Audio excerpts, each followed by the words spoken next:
Treino do dia 25 de março de 2025.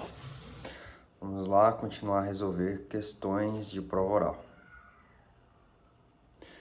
Considere a seguinte situação hipotética. O procurador-chefe de uma autarquia federal expediu portaria contendo critérios de promoção para os recém-ingressos na carreira de procurador federal, ato no qual regulamentou a produção acadêmica e cursos a serem realizados no primeiro ano de carreira, incluindo publicações de artigos acadêmicos, os quais serviriam para fins de pontuação no concurso para remoção para outras unidades da Procuradoria-Geral Federal, a qual foi informada da edição da portaria por ofício encaminhado pelo procurador-chefe da autarquia no dia de sua publicação. Com base nessa situação hipotética, responda de forma fundamentada no entendimento jurisprudencial do STJ e do STF, se o ato administrativo tem amparo legal considerando vícios e nulidades.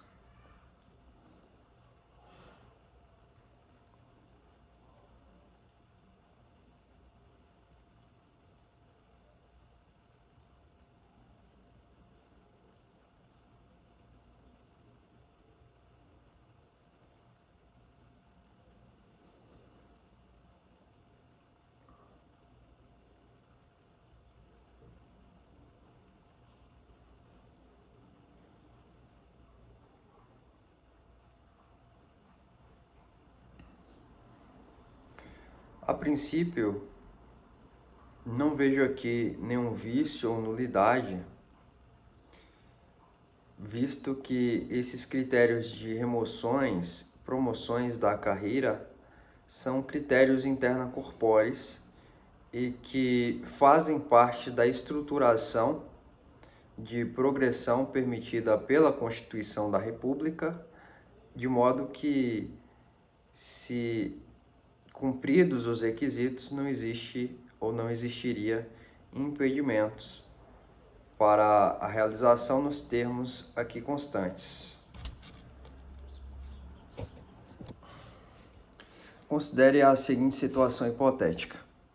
Foi apresentada denúncia anônima na Corregedoria da Procuradoria-Geral Federal contra Maria José, procuradora federal, por ela exercer concomitantemente o cargo de procuradora federal e o de professora na Universidade Estadual de Londrina.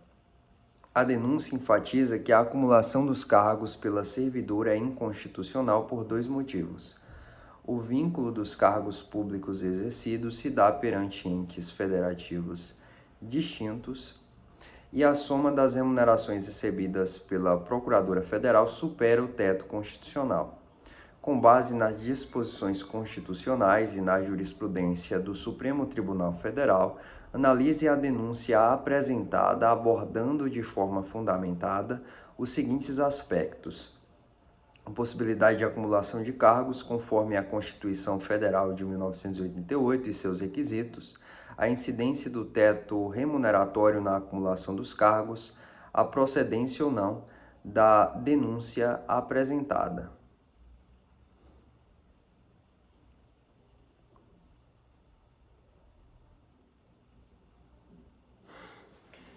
Excelência, sabe-se que a Constituição Federal trata no seu artigo 37 e seguintes acerca da administração pública e dos servidores públicos. E a administração pública, ela é expressa no sentido de que existe a possibilidade de acumulação de determinados cargos, como cargos efetivos ou empregos públicos, aplicando-se inclusive as autarquias e fundações públicas, e essa possibilidade se estende a cargos, empregos, funções e cargos técnicos ou científicos, a cargos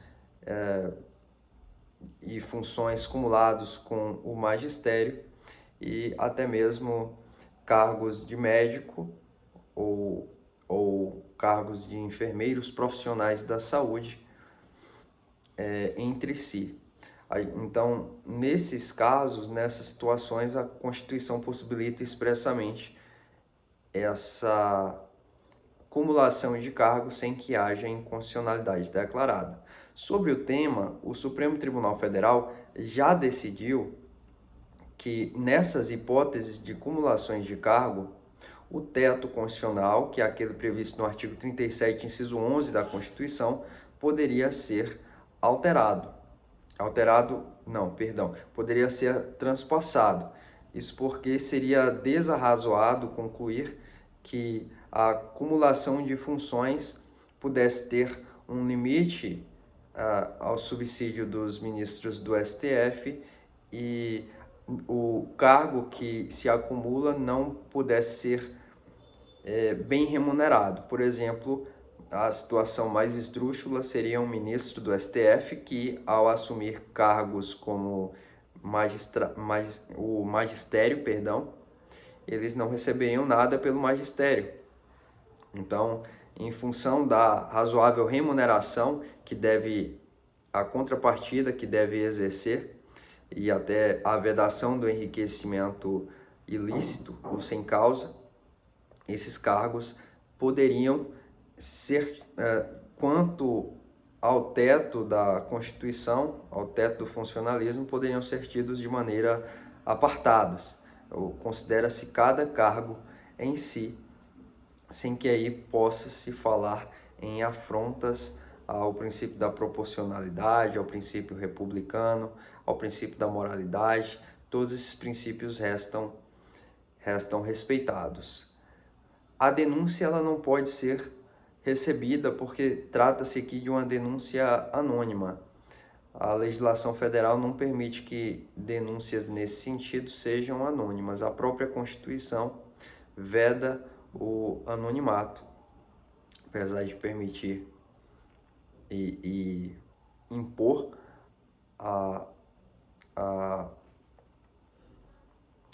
impor que as pessoas denunciem fraudes, lesões ao erário, etc., ela veda o anonimato. Considere a seguinte situação hipotética. No ano de 2021, a Fazenda Nacional ajuizou execução fiscal em face da empresa X, no intuito de cobrar determinados créditos tributários inscritos em dívida ativa. No curso do feito executivo, antes de qualquer ato constritivo, houve o deferimento do processamento da recuperação judicial da empresa X. Nada obstante o novo status de empresa recuperanda, o juízo prosseguiu com o curso regular da execução fiscal, tendo sido penhorados os bens da empresa X.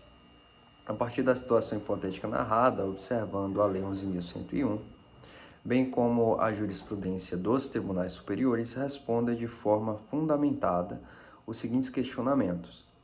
Quais as finalidades da recuperação judicial?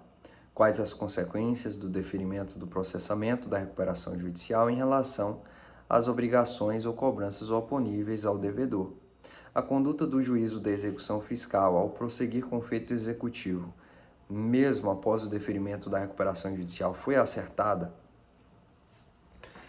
A recuperação judicial é um instituto trazido na Lei 11.101 e que visa o retorno de empresas que passam por debilidades econômicas por várias razões, por diferentes razões, em virtude da preservação da empresa, possam retornar ao mercado de trabalho. Então, a recuperação dessas empresas visa abastecer a economia brasileira e renovar as atividades sociais, empresariais, econômicas que essas empresas têm na sociedade. Portanto, a Lei 11.101 dispõe expressamente que a recuperação judicial visa retornar o mais rápido possível as empresas prejudicadas economicamente à sociedade, sem prejudicar os credores dessas empresas. Quando se defere o processamento da recuperação judicial, o artigo 6º da Lei 11.101 prevê alguns efeitos. Um desses efeitos é o denominado stay period. O stay period é um período em que serão suspensas por 180 dias todas as obrigações, ações judiciais, constrições realizadas judiciais ou extrajudiciais contra a empresa recuperanda para que se garanta que essa empresa consiga arcar com o pagamento de todos os seus credores. Afinal de contas, aqui não se tem uma impossibilidade econômica absoluta, sob pena de se deferir o processamento da falência. Então, existe apenas uma debilidade, não uma absoluta impossibilidade de arcar com as suas dívidas. Além disso, os processos contra os devedores solidários, eventuais pretensões contra co-obrigados em geral, são mantidos, salvo convenção em contrário da Assembleia Geral na recuperação judicial, são mantidos e podem ser prosseguidos. Outro dos efeitos é a suspensão do prazo prescricional dessas ações, sendo que o stay period ele pode ser renovado. A conduta do juízo da execução fiscal, no caso em prosseguir com o feito executivo, foi acertada. Isso porque o STJ possui jurisprudência no sentido que a execução fiscal ela pode prosseguir diante de eventual recuperação judicial sem que haja uma interferência ou um prejuízo ao prosseguimento da própria recuperação judicial, exercendo tanto o juízo da recuperação quanto o juízo fiscal atos cooperativos, mas destaca o STJ que eventuais constrições a ser realizadas terão de se adaptar a um ou outro rito, ou a Fazenda Pública suspende a execução fiscal e segue no processo, se habilita no processo de recuperação fiscal, de recuperação juízo da recuperação, ou segue a constrição ali no juízo da execução fiscal, não requerendo mais constrições no juízo da recuperação. De toda forma, uma vez realizada a constrição, o juízo da recuperação decidirá sobre ela, sobre a sua viabilidade ou não, reforçando aqui o juízo cooperativo que deve existir, como quer inclusive o próprio Código de Processo Civil. Considere a seguinte situação hipotética.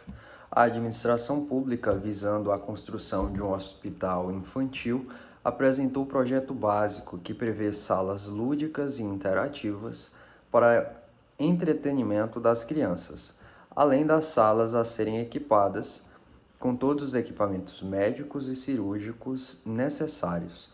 A administração pública pretende que o particular contratado entregue o hospital pronto e acabado em condições de ser prontamente utilizado pelos profissionais da área médica e pelos usuários do serviço. Considerando a complexidade da obra, a administração pública não realizou a pesquisa de preços para obter estimativa do valor da contratação, determinando que o orçamento será sigiloso, de modo que os interessados deverão apresentar suas propostas, levando em consideração o projeto básico fornecido. Em relação à situação hipotética apresentada, responda de maneira fundamentada aos seguintes questionamentos. Quais os possíveis regimes de execução para a realização da obra?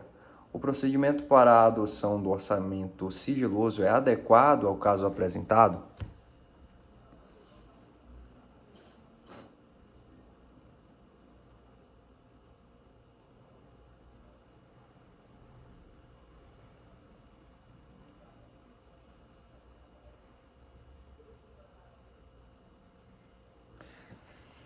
Tendo em vista que se trata de um projeto em que a administração pública quer que o contratado entregue o hospital com todas essas características pronto e acabado, dois podem ser os regimes de contratação aqui, ou regimes de execução para a realização da obra.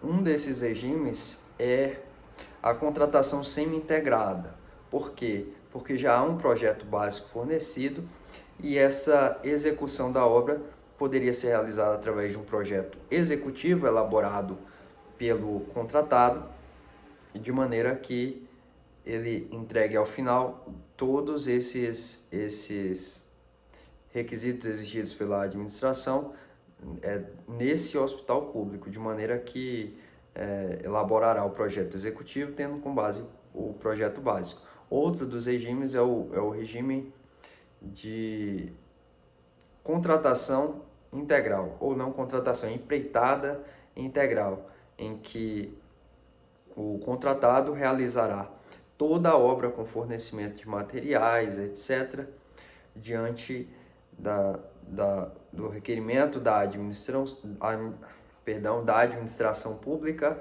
e, portanto, realizará toda a obra, a entrega dos materiais e garantirá a perfeita qualidade da obra entregada durante o prazo mínimo de 5 anos.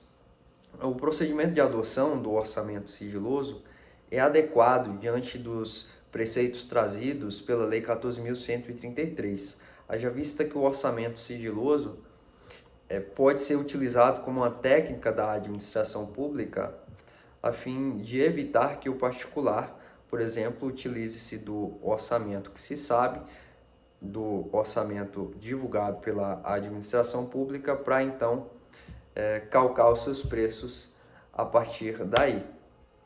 Então é uma estratégia que o legislador permite que seja utilizado pela administração pública em face do interesse público, em face da maior economia que pode ser gerada para a administração.